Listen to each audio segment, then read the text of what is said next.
Maigsuon ningon si Saint Emeritus nga doon lagi duha ka simbahan ron sa dunay simbahan nga piki nga bersyon nga nasa tinuod nga simbahan. Unya si Monsignor Bartuktoy, unsa man jud ingon ni Monsignor Bartuktoy siyang wali, ako aga na nadungog ganiatin kog misa og traditional Tridentine Latin Mass. Yung nga kita mga Katoliko dipinso ra gyud ta. Unya kinanglanon ba gyud na nga musud ang Catholic Bet Defender nga grupo aron na mahimot ang dipinsor. Wala na kinanglan na kay wa may mga santos nga nisud og mga grupo.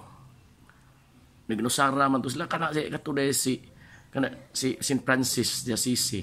Usam na siya kali. Wag na siya gisublan nga grupo. Yang gidipinsahan dagot ang simbahang Katoliko nga nahimo siyang santos.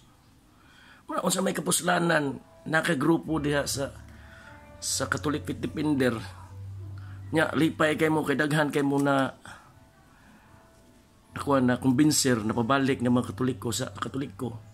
Unya nalipay din ang inyo na kumbinser kung makahibaw nga pagbalik nila sa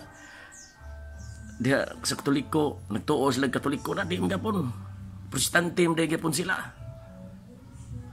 kay ilang gisunod nga misa protestante man nya mao masan mo mga defender protestante sa nga misa inyong gisunod di way kapuslanan dapat ang atong dipisan ang tinuod nga simbahan. Karong misa gyud nga traditional Tridentine Latin Mass dili kay kana atong dipinsahan ang misa nga binago manay tinuod ka nga depinsor nga 100% ka nga Katolik o depinsor